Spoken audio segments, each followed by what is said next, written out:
keserakaan kolonialisme pada waktu itu. Kaya ngono kuwi.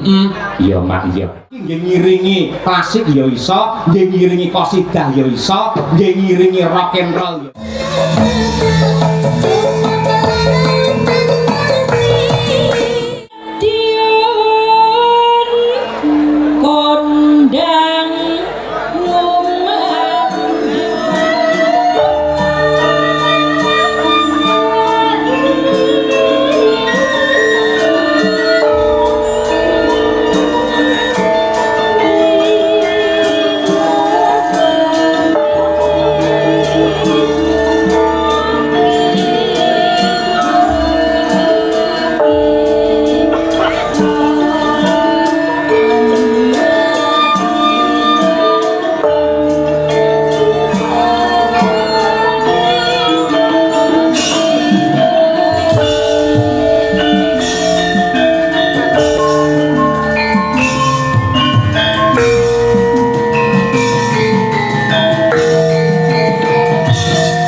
Alhamdulillah rabbil alamin. Iya, iya. Nduk, dawuh Mak. Puji syukur kunjuk nang ngarsane Gusti ingkang nyipta jagat awake dhewe sak kanca. Ing ratri iki bisa sowan ana ing alun-alun Reksa Gati. Reksa Gati. Kok asmane Reksa Gati. Reksa iki tegese ngopeni utawa ngayomi. Ngopeni utawa ngayomi. Ewadine Gati kuwi tegese bab sing baku utawa penting. Banjur maknane penjabarannya kanthi mapan oneng alun-alun Reksa Gati yang terpenting buat Bapak Bupati dan Wakil Bupati tetap berjiwa besar dalam mengayomi dan memakmurkan semua masyarakat Kabupaten Madiun. Kaya ngono kuwi ya Mbak. Otak-atik gathuk ya. Ning asline ora ngono. Iki ya mung reka dayaku wong ya jeneng ditanggap lah ya ngelem to, Nduk. Iya. Terus Pak Bupatian karo kowe wis kaya anake dhewe. Oh iya temenanan wiwit jaman semono Kyai Madiun ya padha nekseni muga-muga Pak Hariwur tansah dipun paringi seger waras, sehat, amanah, penuh dengan barokah. Amin. Terutama kesehatan yo Mak, mergo manut dawuh sing ndak tampa panjenengane anggene melayani masyarakat kuwi ora mung 12 jam ning 24 jam. Bener. Yen esuk nganti sore kuwi genah ya kuwi tindak ana ing kantor. Mengko bengi isih nampa dayoh meneh, mongko dayohe le kundur ya ngarep subuh. Ya, bubar kuwi panjenengane banjur silaturahim keliling jamaah nindakake salat subuh ana ing masjid-masjid sak wewengkon Kabupaten Madiun bar subuhan ngantor meneh. Kapan istirahat, kapan anggene sare. Mula awake dhewe mung iso ndongake muga-muga Pak Bupati dipun paringi kiat sepanjang masa. Amin. Alamin. Iya, bener Mak, bener. Hari jadi Kabupaten Madiun yang ke-458. Ya, dengan tema ya kuwi berinovasi dan berkolaborasi untuk Kabupaten Madiun bersahaja. Ya, Hari jadi Kabupaten Madiun merupakan ungkapan rasa syukur dan juga semangat baru dalam kebersamaan, sinergi serta gotong royong dari semua pihak agar terwujud Madiun yang bersahaja, bersih, sehat, dan sejahtera. Amin ya rabbal alamin. Apa nomeneh Mak? Penjabaran dari kata bersahaja, makna positif ana ora? Tetep ana, Nduk. Sepisan sing jenenge bersahaja kuwi sikap yang mulia, yaitu sikap sederhana, wajar apa adanya, ora neko-neko. Ya, angka loro tegese tulus, jujur dalam perbuatan maupun ucapan. Kuwi bersahaja. Ana meneh werdine ya kuwi walaupun mempunyai kelebihan namun tetap rendah hati, tenang dan santun dalam tindakan sehingga kewibawaan dan ketulusannya mampu menciptakan harmonis dan keselarasan. Nanti kaya ngono ya Mak. Mula sakjroning pengetan hari jadi iki aku kelawan kowe dadi kelingan sosok pemimpin ya kuwi Raden Rangga Prawira Dirja kaping 3 Bupati Madiun yang ke-16 yen ra kleru. Ya. Yang mengajarkan kita tentang nilai kepahlawanan, ketakwaan, pengorbanan, cinta tanah air dan pantang menyerah dalam memperjuangkan kebenaran serta keadilan untuk melawan keserakahan kolonialisme pada waktu itu. Kaya ngono kuwi. Iya Mak, iya. Mula kang mangkono awake dhewe ngaturake panuwun kelawan Bapak Bupati Bapak Haji Hari Wuryanto SHMAK. Wis panjenengane ya kerep lamun to dadi Bupati Madiun. Mongko adate anggere pejabat bupati ngono kuwi saurunge wayangan iki anggere pidato iki mesti dawane nganti 30 menit nganti sak jam. Iya. Ning panjenengane cekak aos sing tegese pancen Bapak Hariwur tanggap karo kahanan lan uga keresane warga masyarakat. Yang dibutuhkan pemimpin di era sekarang bukan pemimpin yang menyebar janji, bukan pemimpin yang banyak kata-kata mutiara, namun bagaimana untuk mengayomi masyarakat apa adanya tanpa adanya sumpah dan janji yang tanpa bukti. Iya, ngono kuwi ya. Kaya ngono kuwi. Iya, sembah nuwun ugi ngaturake panuwun karo Ibu Bupati ya kepareng rawuh. Mau wis kepareng request karo Bu Kesi ya kuwi ngersakake lagu-lagu sing nembang Niken Salindri. Oh iya, antarane apa? Engko tak wacane akeh banget kok, Nduk. Panundute Ibu Bupati yen tak hitung enek sak kaset. Nah iya ngono kuwi dicucukke yen ngono. Engko dicucukake. Uga ngaturke panuwun kelawan Bapak Wakil Bupati Bapak Dr. Purnomo Hadi MH. Iya, wis klop yen piyai loro kuwi. Yen bab religi lan uga kebijaksanaan kuwi Pak Hariwur, yen bab kesehatan ya karo panjenengane Pak Purnomo Hadi sing jenenge dokter ya mesti kesehatan nomor 1. Mula yen kowe ngrokok aja resah, aja bingung yen lara. Contone Pak Dokter Purnomo Hadi wae ngrokok ora leren-leren. Ya. Jadi ana dalang ngerokok terus, iya dalang ngerokok ora menjaga kesehatan. Lho, contohnya Pak Wakil Bupati ya sehat walafiat. Jadi bojoku ben ora nesu ngono lho. Ha ya. Ngerokok Pak, paru-paru. Ya tak sauri. Lek panen ngerokok ya leloro mesti paru-paru. Nek lek ora ngerokok leloro malah rupa-rupa warnanya. Iya. Gaul yang Pak Waduh, gaul temenanan nyanyi apa-apa apik kok Nduk. Ha iya, yen ra percaya engko ben nembang apa kuwi jenenge Lintang Asmara apa-apa wah jos temenanan. Iya. Mau ngakokke enggak ada musiknya, enggak ada urgen Pak dalang mboten gadah ngono. Mergo kula niku dalang sing melarat, gadah kula namung gamelan Pak. Nah iya. Ora apa-apa ning gamelan iso digarap piye-piye.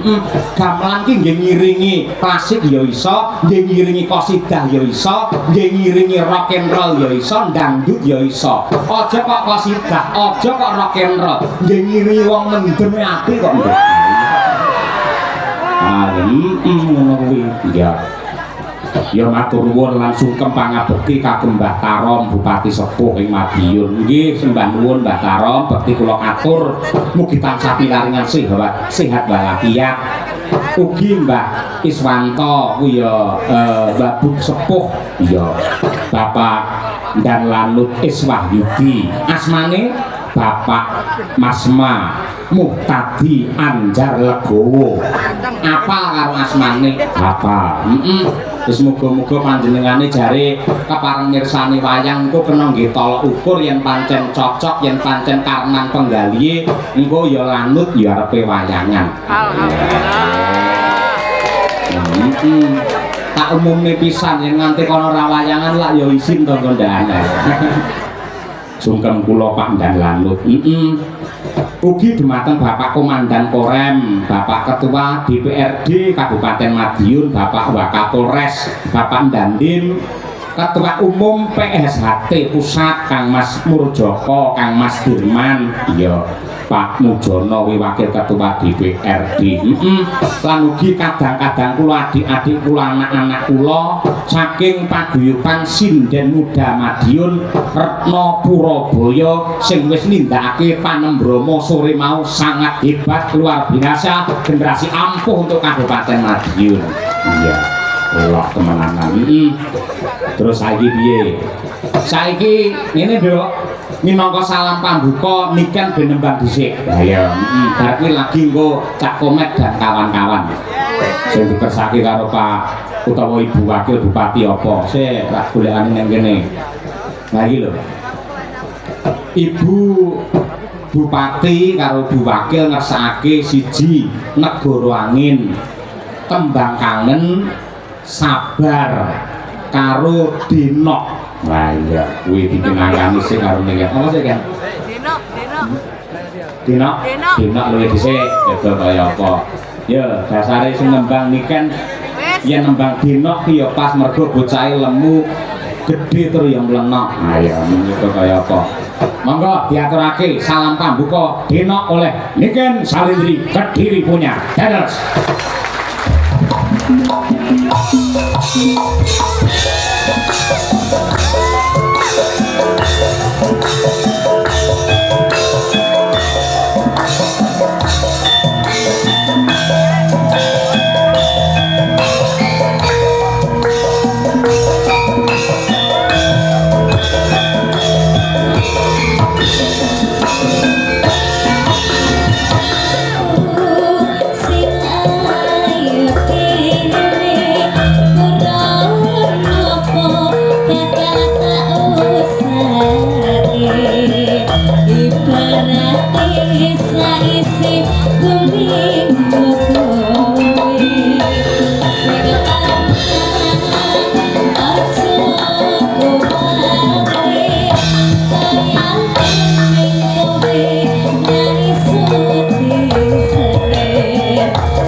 Bangga dengan semangat membangun Madiun Bersahaja.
kesempatan untuk Niken Salindri. Terima kasih. Wis marem temenanan. Wis karo ndongake para warga masyarakat sing ndek nadati yen wayangan ning halaman pendopo kono. Iya. Mergo Bapak Bupati kepareng nindakake aspirasine warga masyarakat dina iki digeser mapan ana ing alun-alun Caruban Reksa Gati. Ya. Nyatane sing rawuh ya nganti semene akeh ya. Ora kalah karo pengajian Gus Isdan iki kae. Ya. Uga matur nuwun karo Pak Ski. Apike karo Pak Hariwur karo Pak Purnomo Hadi.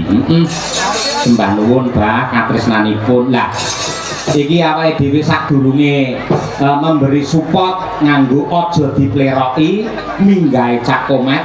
Iya. Iki mau neng transit aku ya ngorek-orek Asmarandana.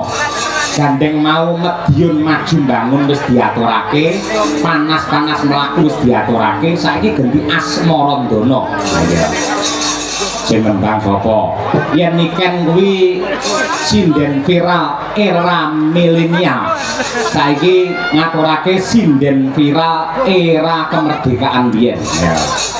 Tahun 90-an. Ya kuwi Ibu Sukesi Rahayu. Ya. Aturna Bu Asmarandana. Nah. Tak foto malu tak? Foto ayo nggih. HP-mu tak silih mau ya toh. Tak foto bar iki tak cek sampe WA-nane karo sapa ae ngono lho. Semua. Oh, cuma bingung kok. Senengane gawe kaget sing lanang. Tak kirim. Ayo. Mau kemambung ya bar tak kirimi lho. Pelok. Nah, pelok kok seleksi langsung mlebet tenggen aja dipleroki. Nah, iki lho kalian tahu. Sampun. Ketemu. Sampun Kang Mas. Ayo, senengane mari kaget ora. Sak HP-mu tak silih tak foto ceklik ngono mau. Ning tak foto ora tak nggih moto apa-apa ya moto notasi kuwi. Ayo ngono kuwi. Nggih. Wah. Guyub rukun lan harmonis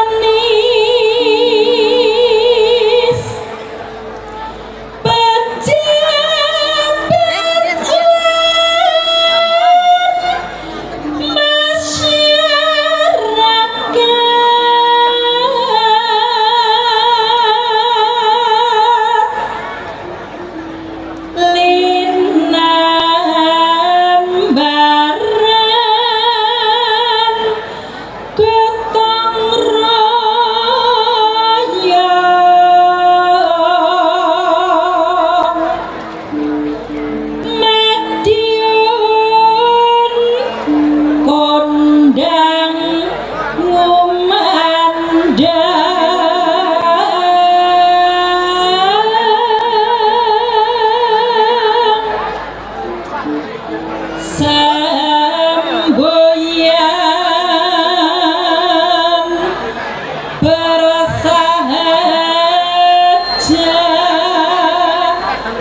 semboyan bersahaja sesarengan kalian sinten Bu Kesi? Sesarengan Pak Hariwur.